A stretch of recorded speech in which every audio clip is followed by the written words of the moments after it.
Pwede ba pakilipan ng istasyon? Nagpapagpag nga kami. Tapos na kami sa takutan eh. Hanggang dito ba naman?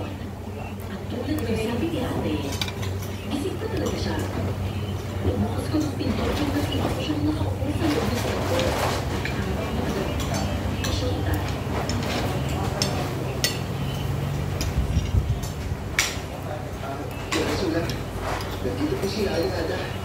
Gusto daw po kayo makakausap.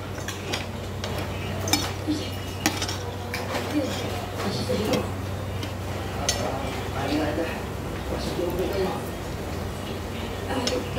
Maraming salamat ha. Sige po, akita po kayo. Wala. Kasi may sasabihin daw po siya sa inyo. Nandito lang po ako sa aming pintuan. Sige. Ito lang po ang kailangan mo. Ito lang. Malaman.